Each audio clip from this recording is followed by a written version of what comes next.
Race fans, it's time to buckle in and listen to the fastest hour in racing radio. Your driver is a multi-time NASCAR winner and Hall of Famer Mark Martin. We cover racing, grassroots, history, we bench race, we talk life, and most importantly, we smash the loud pedal. It's time to turn some laps on the Mark Martin Podcast. Episode number 33 of the Mark Martin Podcast, and we're going to get into the year 1992. But before we do that, make sure to head on over to the website, markmartinpod.com, markmartinpod.com. Hit all of the links to listen to past episodes. You can also go and find the Mark Martin Podcast on your favorite player, Apple Podcasts, Google Podcasts, and many more. But Mark, 1992, episode 33, it's a big year for you, the first year of Valvoline and also Busch Racing with Winn-Dixie. Yeah, it is. Like I had said before, that when Roush Racing made the deal with Folgers, for some reason or other, Valvoline had a little fit. They found out that the car wasn't available, and they wanted it, so they were in line. They put their name in for being first in line when Folgers stepped aside and came on as an associate with Folgers as a major in 90 and 91. In 92, the roles reversed. Folgers decided to take a step back, and Valvoline was chomping at the bits, wanting on board as the major sponsor. So that was the beginning of a terrific relationship and partnership. Fantastic. Also, Dan Davis, who was the head of Winn-Dixie Supermarkets, through Jack Roush, and Dan was interested in road racing, and so through Jack Roush and the 24 Hours of Daytona and all that stuff, I had met Dan, and we struck up a relationship and a deal to go Busch Series racing. And so I started my own team, a little Busch car, hired Sammy Houston, and I think Banjo Grimm actually came to work for me as well there in the beginning. And we started building a couple race cars, a couple of Busch cars, to run a dozen, 14 races, something like that. Cherry pick the events and all. So that was something that was really, really good for my career, because as you see in 91, after 90 and having a great season and nearly winning the championship, and 91 was a difficult season, disappointing to us at Roush Racing. We finally got our one and only win in the final race of the season at Atlanta. So, I was in dire need of stepping up the game on the racetrack, and having my own team enabled me to build the chassis. I didn't build them, but have the chassis that I wanted, the suspension parts exactly how I wanted them, the bodies hung exactly how I wanted them. And, there were no, restrictions as far as what I wanted to do with the cars, because they were mine, and I didn't have to dance around or work around, Jack Roush's feelings or anybody at the race shop with all those guys, Steve Meal and his experience and feelings, and Robin Pemberton as well. So it gave me open rein to do the cars exactly the way I wanted to. And to be honest with you, it's an easier circuit than cup racing as well. So it put me in a position to get out there and really show what I could do, kind of with being at the helm of the whole thing, not just the driver, but with the race car as well. So I set up shop in Bill Davis's shop. Bill had already, been in the business and was actually, had gotten Jeff Gordon on board, and so he was doing his own thing, and he just let me use a portion of his shop for my car. So my car and Jeff Gordon's car were in the same shop. So that was that was interesting from my standpoint. Ray Everham was over there working on Jeff's car. Ray was paying lots of attention to everything that was going on, and of course Bill Davis was paying lots of attention, and it worked directly with me through 87, 88, 89, 90, 91, through some, doing select races and stuff. So Bill knew what made me tick and how I kind of operated. And that shop produced some darn fast race cars in 1992. Before we started the podcast, and you're talking, when we said 1992, you're like, I really don't remember much anything. I brought up a couple of these things, Valvoline being on the car for the first year. What happened in the Cup season? Well, in my view, it was, only slightly better than 91, and that's why I don't remember a whole lot about it. We did run really good. We had a lot of top fives, lots of top fives. I mean, and quite a few top tens, but it was that year it was either top fives or trouble. But we were getting back on track from 91, but we were still behind. Were lagging a little bit in the aero department at this time. We weren't making the kind of downforce that I think some of our competitors were, but we were strong. We had a couple wins. We had a bunch of second place finishes. And seemed like as the season went forward, we got stronger and stronger and really put together a really, really strong finish to the season. It was a fair year, fairly decent. It wasn't barn burning, but anytime you can win a pole and qualify up front most of the time and run in the top five a ton of the time, it's a good season. It was just it wasn't quite what 1990 had been. I feel like we did a great job of controlling a lot of things. We still had some reliability issues, especially under the hood, but we definitely were solid, had a great race team and a great program. So talk about on the Racing Reference website that lists your stats.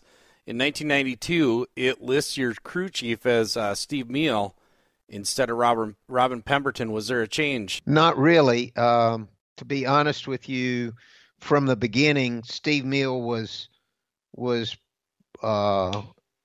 probably hired as the general manager of the organization, and Robin was hired as the crew chief title-wise. But functioning-wise, Robin functioned a lot more in my eyes like the car chief.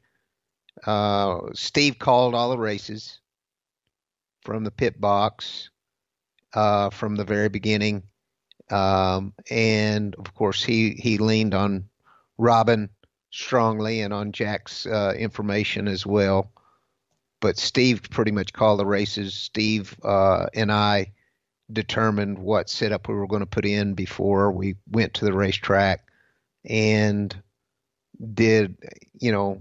Steve always primarily acted in my eyes as the conduit, to between me and the car, as far as acting as crew chief. Robin and I worked more as, car chief driver. Robin was a strong presence and a super smart guy. But what we had was two guys uh, capable of doing, the same job. So somewhere along the way, that the title itself, winds up in in Steve's lap. So the Busch Series effort that you had with Winn-Dixie, you said, you used it, you cherry-picked the schedule. Any performance advantage to running the Busch Series, and then can you take some of that, or could you have taken some of that info to the NASCAR side, the Cup side? And really, it was kind of a throwback to the, when you ran a team, different setup, different kind of, vibe on the Busch side versus the Cup, and was there any crossover? At that time, the setup stuff was relatable. It wasn't exactly the same, but it was certainly relatable without question. The tires, we were newly into the radial tire, just a couple years in, really, 3 years in. So, you got a chance to get out on the tire. You got a chance to work with setup stuff. I got a chance to work with bodies a little bit more, do a little bit more of what I wanted to do to the bodies.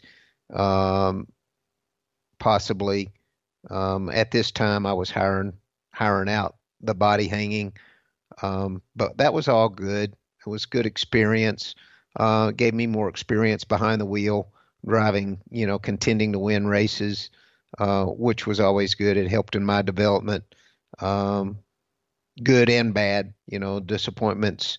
It taught me, to handle disappointments. I got more experience at handling disappointments, and certainly dealing with success as well. It was really, really a good program. I obviously used Jack Roush engines, and the engine bill was really, really steep, and it made it really difficult. I had a pretty dang good sponsorship from Winn-Dixie, but my engine bill was pretty tough. Beyond that, only had 2 employees, so it was the rest of the costs were fairly manageable. So we were, I was able to do that and make it work, and just grow as a racer.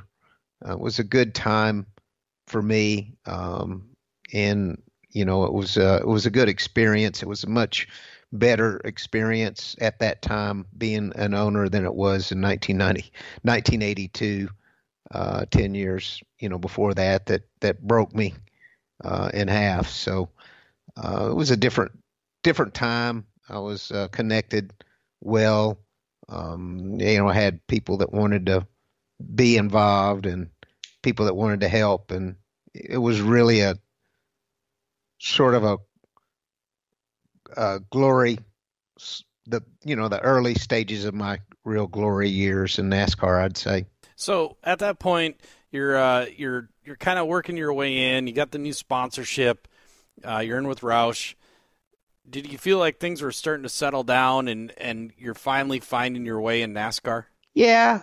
I mean, not really. I wasn't really comfortable. We weren't running as good as I would like. 1990 set the standard, and we were constantly battling to try to equal that performance or better it. And I still was struggling some with my relationship with Jack. It was not a warm relationship. It was still fairly cool relationship, kind of cold. It felt like Jack definitely did not want me to feel my oats. My peers that were fairly level with me, like Rusty Wallace comes to mind, for example.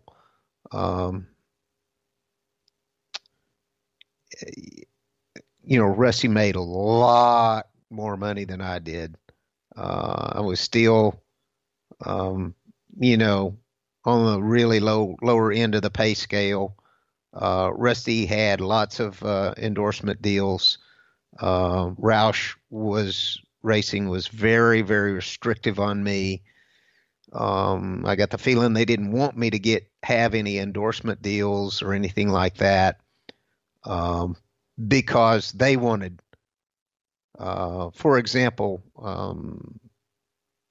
a good example is McDonald's came into the sport and did the All-Star team and named me as one. It was, I think, the first year it was maybe Rusty and myself and Dale Earnhardt. What an incredible honor it was. Well, they almost didn't let me participate in that because they would rather have had that McDonald's sponsorship money to run the team. So there was a little bit of a conflict there. Most race teams were so happy to get a driver that could win races that they didn't, none of my buddies had any trouble with this, but I had, a little bit of a sour feeling about it. But I did manage to eventually get them to let me do the deal, as well as, get involved in the IROC series. And I wound up with another small endorsement deal or two.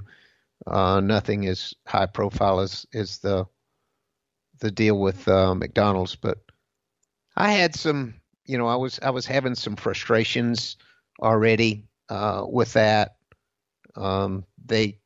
It felt like that Roush Racing, being Jack Roush and Jeff Smith, were definitely making effort to keep me contained and keep me from becoming too big for my britches, which was an overreaction. That was something that I would never, ever, ever be under any circumstances, based on the person I was and the experience that I'd had and the failures and everything. So this is, 92's, it's starting to really fester underneath that, guys like Brett Bodine and some of the drivers like that were making more money than I was. Most important thing was to be able to race to win, but it doesn't make you feel good when your peers get paid more than you do, because it makes you feel like you're not appreciated, and not valued. And I understand that, Roush Racing was trying to build a racing organization. There were 4 years into it, and we had sponsors, and it was time for us to kind of, start feeling start really feeling our success. And so, that's, I did get to, do the McDonald's thing, but that was close to not happening. They tried to keep me from getting that, and that was a big deal. It was, it paid decent money, and it was damn good exposure for me. Speaking of having these endorsement deals and working with these companies, the Valvoline sponsorship, go search on YouTube, Valvoline commercial. Now you're getting into these things and you're doing more of it. Tell us about this Valvoline commercial with Al Unser Jr. and Joe Amato. Do you recall any of that? Yeah, I do. That Joe was a fantastic guy, and Al was one of my heroes. What an incredible wheelman Al Unser Jr. was. He was the only guy that could come from outside stock car racing, slide down into an IROC car and whip your ass. And he was just a freaking amazing and a fun guy. And Joe and Al and I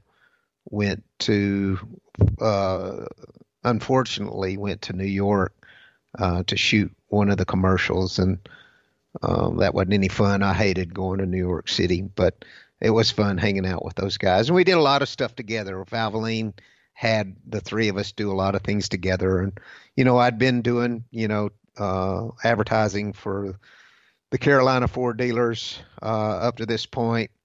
And then, getting with Valvoline, even higher profile stuff with Valvoline, and also Winn-Dixie did great promotions. What a great sponsor.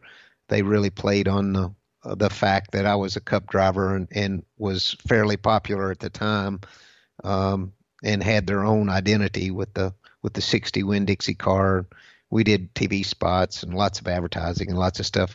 It was really a good time for me, from a visibility standpoint, marketability standpoint. I was really starting to get on a roll, and was surfing a wave at the beginning of surfing a wave. Another thing that happened for the first time in 1992, you had a teammate at Roush Racing. Tell us about that, Wally Dallenbach Jr. Yeah, Wally was fun. Wally's a great guy. I remember, Jack coming up with the concept of running a 2-car team. The year the fall before we put together the 16 car with Wally. Wally had driven road race cars for Jack, and was a great driver and a great person, and all. However, we weren't winning. We weren't winning, right? We only won one race in 91, and we had a lot of work to do. I mean, I felt like we were getting behind on some things, and struggling to have enough people. Our shop was an hour and a half or so north of Charlotte, a couple hours, and it was good to be outside of the Charlotte circle, because you weren't in the gossip circle as much, and the guy didn't get mad and roll his toolbox out over to somebody else's shop, all the time, all the stuff that went on in Charlotte. On the other hand, some of the really, really great experienced guys that you couldn't get them to come up there to work. So, it had its advantages and disadvantages, and it didn't seem to me like we needed to be expanding, because we weren't doing good enough as we were, but we did. And that was okay. As it turned out, it probably didn't have a negative effect on the workings of our shop and all. It was a grind to get, another transporter put together, all the cars. We're able to get some really good people to come work on it, and made it work. And obviously there were financial pluses to it, because, they had sponsorship for the car, and it was Jack's foresight, that way to grow his program and make his program bigger, better, and stronger through not only having,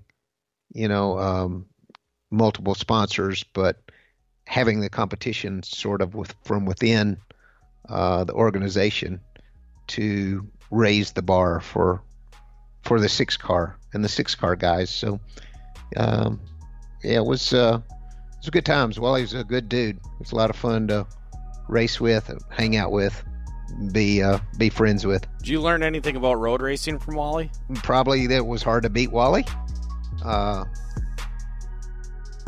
The stuff that I learned about road racing really came from Jack prior to Wally getting there.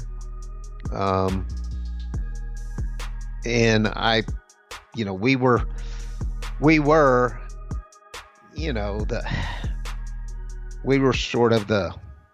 already there and established. So it was not something where Wally and the 16 team was able to bring a lot of things to the 6 to make them better.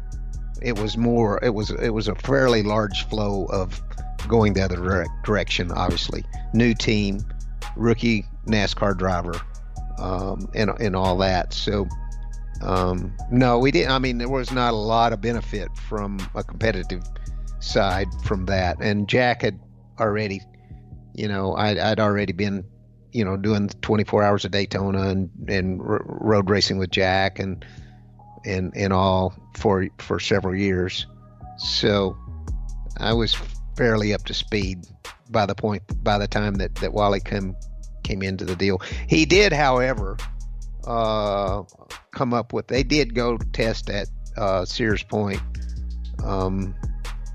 in Sonoma, and they did come up with a great shock package that was that I liked and wound up running on all the road courses. So I do remember that for sure, that Wally and his guys developed that was something that was significantly better than what we had been using. So that'll wrap it up for episode number 33 of the Mark Martin Podcast. Again, head on over to the website, markmartinpod.com or markmartinpod.com. Hit subscribe on your favorite player. But this will do it, 1992, here on the Mark Martin Podcast.